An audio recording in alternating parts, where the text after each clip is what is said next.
क्या आपने कभी सोचा है बिग बैंग थ्योरी में हमारा भगवान एग्जिस्ट कर सकता है या नहीं कर सकता? पहले कोशिश करता हूँ कि बिग बैंग का मतलब बताने की।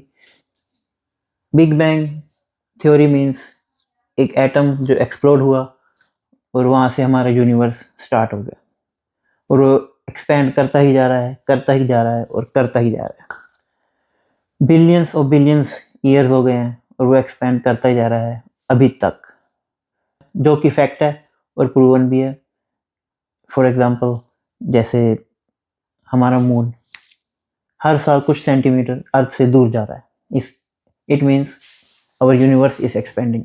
Every star in our universe is going further.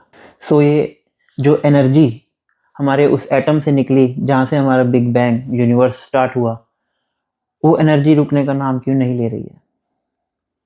क्या आपने कभी सोचा है?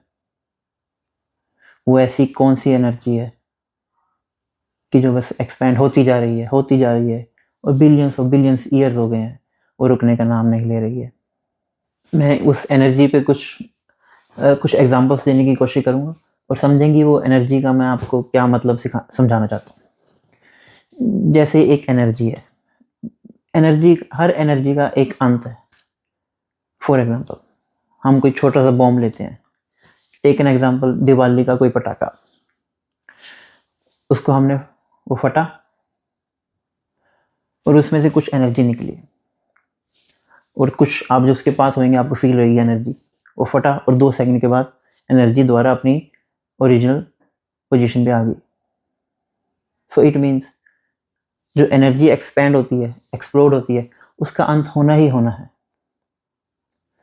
फॉर एग्जांपल, जैसे बंदूक की गोली, आपने बंदूक की गोली चलाई, उसको एनर्जी मिली और वो जाती गई और कुछ किलोमीटर के बाद वो नीचे जाके गिर गई, क्योंकि उसमें एनर्जी खत्म हो गई। एनर्जी निकली और दोबारा वो अपने बैक टू नॉर्मल पोजीशन पे आ गई। सो इट मीन्स एनर्जी का अंत है। एक और एग्जांपल लेके चलते हैं। ह्यूमंस द्वारा अभी तक की सबसे बड़ी एनर्जी जो रिलीज करी गई वो है एटम बॉम्ब, हिरोशिमा और नागासाकी के ऊपर। Even that kind of energy has it and. वो भी जब फटी, 1 दिन, 2 दिन, महीने, दोबारा वो अपनी ओरिजिनल पोजीशन पे आ गई। क्या वो हमेशा एक्सपेंड ही करती रही एनर्जी? नहीं, वो हर एनर्जी को अपनी ओरिजिनल पोजीशन पे आना पड़ेगा। सो मेरे कहने का मतलब है कि हर एनर्जी का एक अंत है। वो एक्सपेंड होएगी पर उसका अंत होना ही होना है। पर अब मैं आपको वो वाली एनर्जी जो उस एटम से एक्सपेंड हुई, निकली, जिसे बिग बैंग कहते हैं, जिससे हमारा यूनिवर्स बना, वो एनर्जी रुकने का नाम क्यों नहीं ले रही है? क्या वो एनर्जी, ये जो मैंने सब एग्जांपल दिए आपको, वो वैसी एनर्जी नहीं है? क्योंकि एनर्जी का तो हर एनर्जी का एक एंड तो है। सो वो बिग बैंग वाली एनर्जी जो उस एटम में थी, वो एक्सपेंड तो हुई, एक्सप्लोड तो हुई, वो अपनी ओरिजिनल स्पेस, अपनी ओरिजिनल पोजीशन पे क्यों नहीं आ रही?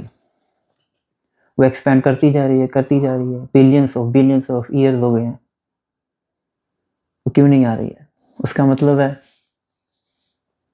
वो एनर्जी कुछ डिफरेंट है, वो एनर्जी का रूप कुछ और है। वो ये वाली एनर्जी नहीं है जो नॉर्मल एनर्जी मैंने आपको एग्जांपल्स में बताई है। It can be different. और वो एनर्जी बिग बैंग वाली जो उस एटम जो वो फटा, जो सबसे पहला एटम था जो फटा, उसमें एनर्जी किसने दी? और वो अभी तक उसमें कॉन्टिन्यूस एनर्जी कोई देता जा रहा है, क्योंकि वो एनर्जी तो रुक नहीं रही है, वो फैलती जा रही है, एक्सपेंड होती जा रही है। तो उसमें कॉन्टिन्यूस एनर्जी भी कोई दे रहा है, कोई फीड कर रहा है एनर्जी, ताकि वो एनर्जी रुके ना। जैसे मैंने आप एग्जांपल्स दी, हर एनर्जी का एक एंड है, उसको एंड होने नहीं दे रहा वो। उस एनर्जी को उसके अंदर और एनर्जी पावर फिल करी जा रही है। वो कौन कर रहा है? क्योंकि एनर्जी का तो एंड होता ही होता है, उसका क्यों नहीं हो रहा है? उस एनर्जी का जो एटम था उसमें वो एनर्जी किसने दी? जैसे हम ह्यूमंस, हम भी एक एनर्जी ही है, हमारा भी अंत है, हर किसी चीज का अंत है, पर इस एनर्जी का अंत नहीं है जो बिग बैंग के उस एटम में दी गई और कॉन्टिन्यूस उसको एनर्जी मिलती जा रही है। वो इतनी एनर्जी हो गई है कि हमारी अर्थ एक मिट्टी के दाने की तरह है, और इस अर्थ पे जितने भी मिट्टी के दाने हैं उतना बड़ा हमारा यूनिवर्स है, और उस एक छोटे से दाने में हमारी अर्थ है। तो इतनी बड़ी, इतनी दूर एनर्जी कैसे चली गई? कौन है जो उसको कॉन्टिन्यूस फीड कर रहा है? अब मैं आता हूँ भगवान पे, गॉड। अब उस एटम को एनर्जी कौन दे सकता है? वहां पे अब हमारा गॉड या भगवान कह सकते हैं कि वहां पे हो सकता है, पर वो गॉड कैसा दिखता है ये किसी को नहीं पता। मैं तो कहूँगा वो एनर्जी कैसी दिखती है ये किसी को नहीं पता। वाई हम उसको भगवान क्यों कह रहे हैं, हम गॉड क्यों कह रहे हैं? वो तो एनर्जी है, उसको पता नहीं वो किस रूप में होगी, ना किसी ने देखी है। पर साइंटिस्ट इसमें ये भी कहते हैं कि जो एटम फटा वो दो यूनिवर्स के कोलिजन से वो एटम निकला और वहां से वो हमारा यूनिवर्स बना। ये साइंटिस्ट थ्योरी देते हैं। चलो ये भी मान लेते हैं। फॉर एग्जांपल ये साइज का हमारा यूनिवर्स है, और जो साइंटिस्ट कहते हैं कि मल्टीवर्स है, तो उन मल्टीवर्स में दो यूनिवर्स कोलाइड हुए और वहां से हमारा न्यू एटम बना और वहां से हमारा न्यू यूनिवर्स स्टार्ट हो गया। चलो मानते हैं इस साइज का एक यूनिवर्स है, तो ऐसे 100 यूनिवर्स है। समझ लो इस पूरे रूम में 100 यूनिवर्स हैं इस तरह के। बट उस रूम के बाहर क्या है? उस वो मल्टीवर्स जहाँ इकट्ठे हैं उनके बाहर कौन है? ऐसे तो ये कभी खत्म ही नहीं होंगे। आप कहोगे नहीं 1000 हैं, आप कहोगे लाख, आप कहोगे बिलियंस ऑफ यूनिवर्स हैं। मैं कहूँगा उसके बाद क्या है?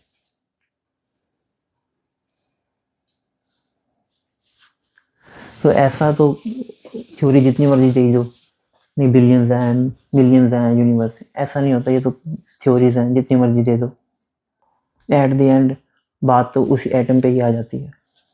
जो सबसे पहला एटम है, जो फर्स्ट एटम, फॉर एग्जांपल ये एटम है, हमने यहाँ पे रख दिया। उस एटम को कहीं रखने के लिए स्पेस तो चाहिए, जगह तो चाहिए।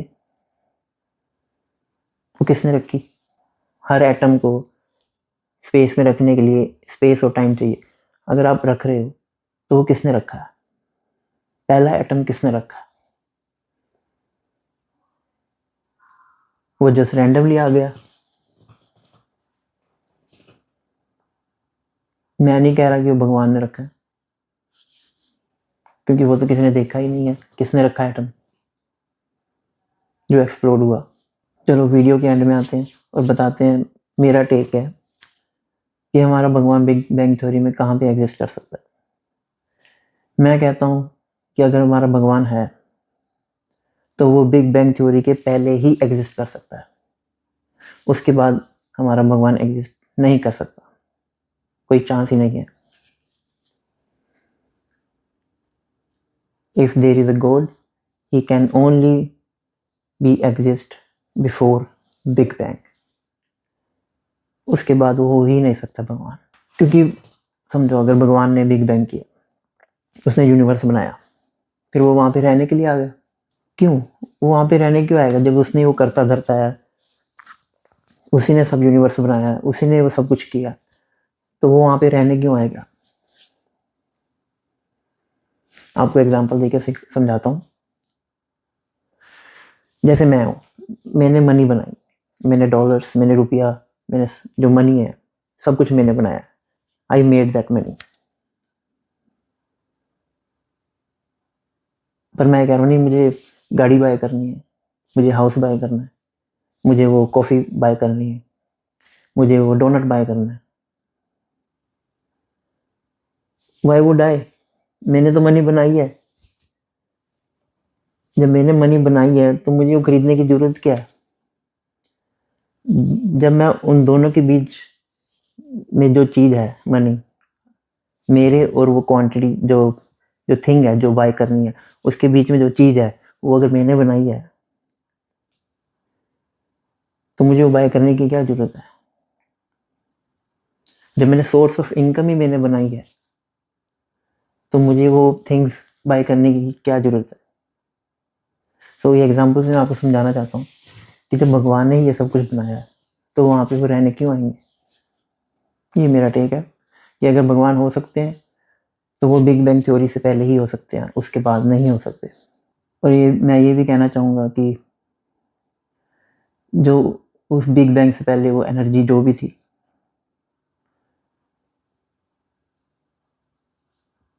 उसका कोई भी रूप हो सकता है, वो किसी ने नहीं देखी। मैं उस एनर्जी पे ट्रस्ट करता हूँ। पर मैं ये नहीं मान सकता कि वो भगवान जो हमें दिखाए गए हैं, बताए गए हैं ह्यूमंस द्वारा कि भगवान ऐसे दिखते हैं, मैं ये नहीं मानता कि भगवान हमारे ऐसे दिखते हैं, क्योंकि वो तो किसी ने देखे ही नहीं है। ह्यूमंस खुद पेंटिंग करके बता रहे हैं कि नहीं देखो ऐसे दिखते थे भगवान।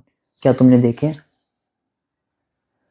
कोई कह रहा नहीं नहीं ऐसे दिखते हैं, ये मैंने पेंटिंग करी है, नहीं नहीं ऐसे दिखते हैं। देखे आपने? किसी ने नहीं देखे, किसी ने नहीं देखे।